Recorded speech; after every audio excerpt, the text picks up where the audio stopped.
एक लड़के ने ब्रह्म मुहूर्त में उठना शुरू किया, लेकिन उसकी जिंदगी तब बदली जब उसने एक ऐसा नियम तोड़ा जिसे तोड़ना मना था। उस दिन उसने जो देखा वो किसी सपने से कम नहीं था। ये सिर्फ एक कहानी नहीं, एक रहस्य है जो आपकी किस्मत बदल सकता है। तो चलिए शुरू करते हैं। काशी के निकट एक गांव में एक युवक रहता था।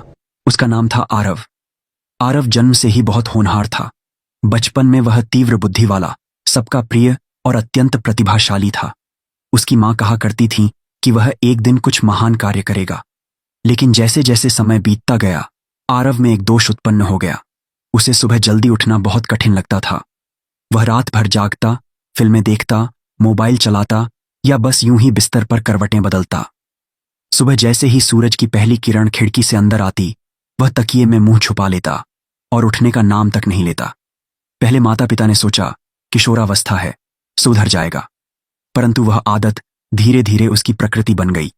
समय के साथ उसकी यह आदत जीवन के हर क्षेत्र में बाधा बनने लगी।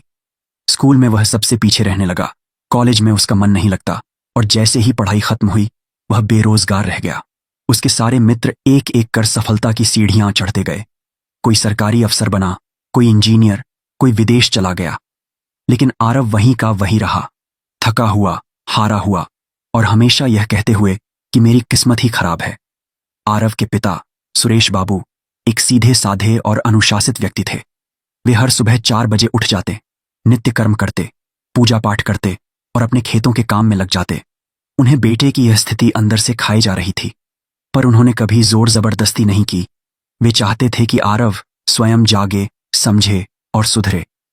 लेकिन जब स्थिति और बिगड़ने लगी, जब आरव पूरे दिन कमरे में पड़ा रहता, किसी से बात नहीं करता, मां से बहस करता, छोटी छोटी बातों पर चिढ़ जाता और शरीर भी धीरे धीरे रोगग्रस्त होने लगा, तब सुरेश बाबू को लगा कि अब कुछ करना पड़ेगा।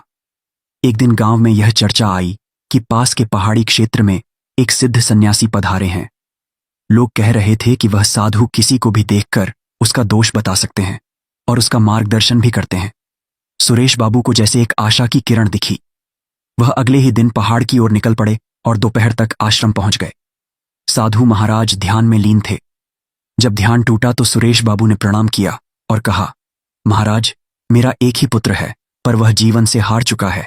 वह उठता नहीं है, कुछ करता नहीं है और दिन ब दिन नष्ट होता जा रहा है। क्या आप उसका कुछ मार्गदर्शन कर सकते हैं? सन्यासी ने आंखें बंद कीं और बोले, उसे सुबह ब्रह्म मुहूर्त में मेरे पास भेजो, मैं उसे कुछ दूंगा, परंतु वह तभी सफल होगा जब वह स्वयं समय पर पहुंचे। सुरेश बाबू घर लौटे। उन्होंने आरव से सीधे कुछ नहीं कहा, क्योंकि उन्हें पता था कि वह टाल देगा। उस रात उन्होंने एक योजना बनाई। रात के भोजन के बाद उन्होंने आरव को पास बुलाया और कहा, तुम्हारे सभी मित्रों को सफल होते देखा है ना? क्या तुम जानना चाहते हो कि उन्होंने क्या विशेष किया जो तुम नहीं कर सके? आरव ने थकी हुई आवाज में कहा, पिताजी, मैं पूछ चुका हूं, कोई कुछ नहीं बताता, सब टाल देते हैं। मुझे नहीं पता क्यों मेरी किस्मत ही फूटी हुई है। सुरेश बाबू ने कहा, मैं जान गया हूं वो रहस्य। एक सन्यासी से मिला था। उन्होंने बताया है कि सफलता पाने के लिए क्या करना पड़ता है, पर उन्होंने एक शर्त रखी है, वे तुम्हें सुबह ब्रह्म मुहूर्त में ही मिलेंगे और सिर्फ एक दिन का मौका है। आरव को थोड़ी जिज्ञासा हुई। वह सोचने लगा, अगर वाकई यह रहस्य मेरे हाथ लग जाए तो शायद कुछ बदल जाए। उसने कहा, ठीक है पिताजी, मैं रात भर जागूंगा और सुबह आपसे पहले उठकर उस सन्यासी से मिलूंगा। सुरेश बाबू ने सिर हिलाया और बोले, देखते हैं। रात को आरव ने चाय पी, मोबाइल दूर रखा, बिस्तर पर बैठा रहा। वह सचमुच प्रयास कर रहा था, परंतु नींद की शक्ति बड़ी होती है। लगभग 2 बजे उसकी आंखें भारी हो गईं और वह गहरी नींद में चला गया। सुबह जब उसकी नींद खुली तब घड़ी 7 बजा रही थी। वह हड़बड़ा कर उठा, दौड़कर बाहर आया, पर पिता पहले ही आश्रम से लौट चुके थे। आरव ने आंखों में पश्चाताप लिए कहा, मैं चूक गया पिताजी। सुरेश बाबू ने गहरे स्वर में कहा, जिसे अपने जीवन की परवाह नहीं, उसका कोई कुछ नहीं कर सकता। जाओ, जाकर और सो जाओ, तुमसे कुछ नहीं होगा। इन शब्दों ने आरव के भीतर बिजली की तरह कुछ झकझोर दिया। जीवन में पहली बार किसी ने उसे इतना सीधा और कठोर कहा था, और वह भी उसके पिता। उस रात वह अपने कमरे में बैठा रहा। उसने सोचा, क्या सच में मेरी सारी विफलता का कारण सिर्फ मेरी आदत है? क्या अगर मैं बदल जाऊं तो सब कुछ बदल सकता है? उसने निश्चय किया, कल चाहे कुछ भी हो, मैं ब्रह्म मुहूर्त में जागूंगा और किसी भी कीमत पर उस सन्यासी से मिलूंगा। लेकिन वह जानता था कि सामान्य तरीका उसे फिर नींद में ले जाएगा, इसलिए उसने अपनी एड़ी पर एक छोटा सा कांटा चुभो दिया, बस इतना कि दर्द बना रहे। अब हर बार जैसे ही वह झपकी लेता, वह कांटा उसे चुभता और वह फिर से जाग जाता। रात बहुत लंबी थी, लेकिन वह दृढ़ निश्चय से भरी हुई थी। सुबह लगभग 4 बजे पहली बार आरव ने सूरज के पहले की हल्की सुनहरी आभा देखी। पक्षियों की चहचहाहट, हवाओं की नमी और आकाश की शांति, उसे लगा मानो सारा संसार सो रहा है और सिर्फ वही जाग रहा है। यह अनुभव उसके जीवन में पहली बार हो रहा था। वह स्नान कर तैयार हुआ और दौड़ता हुआ आश्रम पहुंचा। आश्रम में शांति थी। एक ओर धूनी जल रही थी और कुछ शिष्य ध्यान में बैठे थे। थोड़ी देर में सन्यासी ने आंखें खोलीं और जैसे ही उन्होंने आरव को देखा, मुस्कुरा दिए। आरव ने झुककर प्रणाम किया। गुरुदेव, मैंने सुना है कि आप सफलता का कोई विशेष मंत्र जानते हैं। मैं भी सफल होना चाहता हूं, कृपया मुझे बताइए। सन्यासी ने गंभीर स्वर में कहा, मैं तुम्हें वह मंत्र अवश्य दूंगा, परंतु उसकी एक कीमत है। आरव ने तुरंत कहा, जो भी कीमत हो मैं चुकाऊंगा। सन्यासी बोले, आज से 21 दिनों तक तुम ब्रह्म मुहूर्त में उठोगे, ध्यान करोगे और आश्रम के कार्यों में मेरी आज्ञा अनुसार सहयोग करोगे। तुम्हें मेरे हर निर्देश का पालन करना होगा। यदि तुम एक दिन भी चूके तो मंत्र निष्फल हो जाएगा। क्या तुम तैयार हो? आरव ने बिना झिझक कहा, मैं तैयार हूं। मैं अब वह आरव नहीं जो कल था। सन्यासी ने मुस्कुराकर कहा, तो कल से तुम्हारी साधना प्रारंभ होगी। आरव ने संकल्प लिया और अब हर दिन वह ठीक समय पर उठकर आश्रम पहुंचता। पहले दिन जब उसने आश्रम की मिट्टी पर अपने नंगे पांव रखे तो उसे कुछ विशेष महसूस नहीं हुआ। बस एक सर्द हवा उसके कानों से गुजरी और स्वामी तेजस्वानंद ने उसे केवल एक ही कार्य दिया, मौन। आज तुम बस चुप रहोगे, स्वामी ने कहा। तुम्हारे भीतर बहुत शोर है, पहले उसे सुनो। आरव ने उस दिन कुछ नहीं कहा। वह बस वहीं एक चटाई पर बैठा रहा, मौन, परंतु भीतर जैसे तूफान चल रहा था।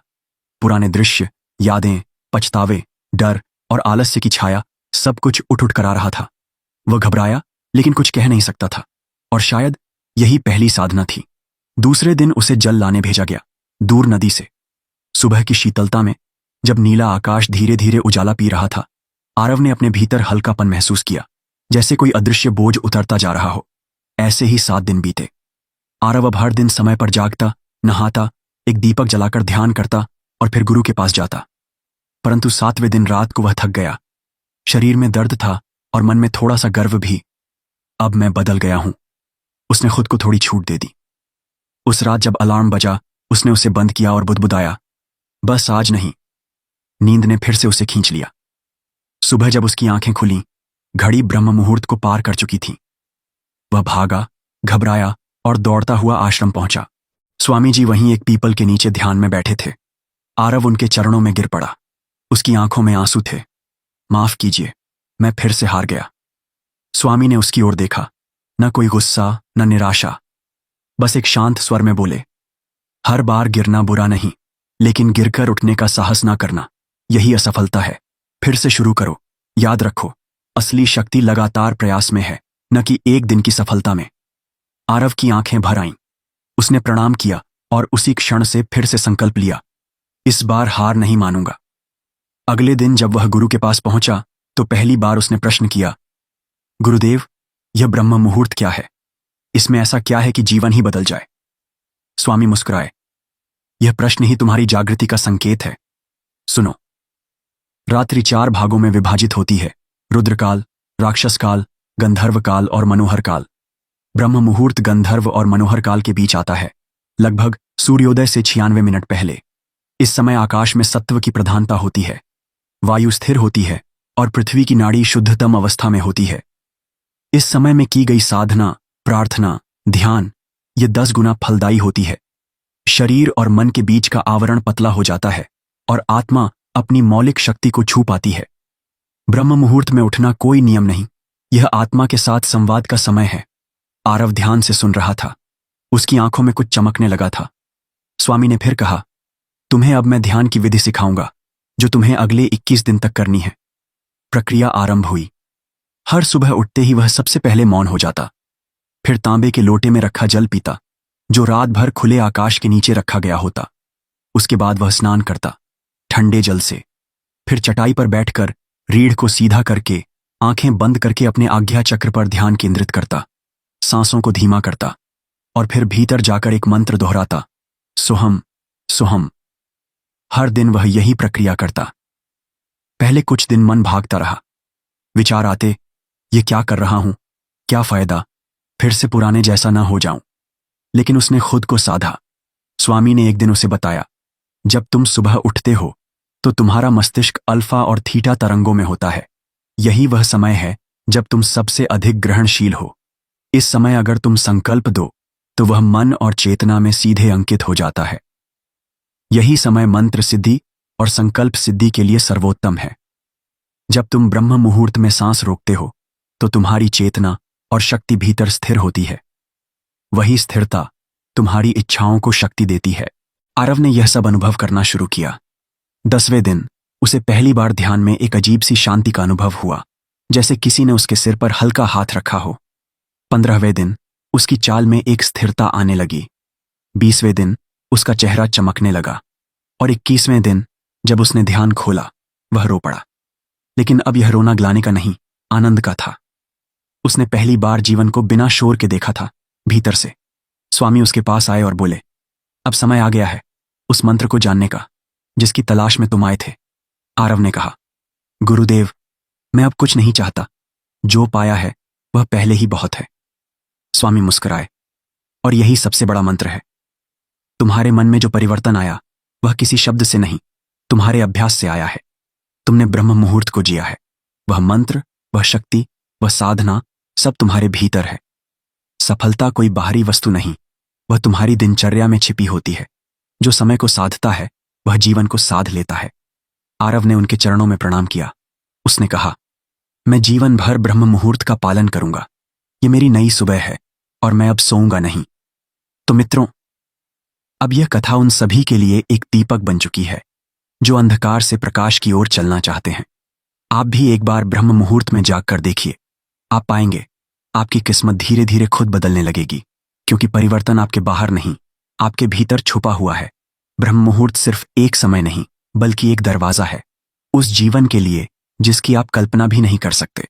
अब फैसला आपका है, उस दरवाजे को खोलना है या यूं ही सोते रहना है। अगर ये कहानी दिल को छू गई हो तो वीडियो को शेयर जरूर करें और बस एक शब्द, जाग गया, कमेंट में लिख देना। हम समझ जाएंगे आपने शुरुआत कर दी है। और ऐसी ही दिव्य कहानियों के लिए भक्ति विद अनी को सब्सक्राइब करना ना भूलें। धन्यवाद।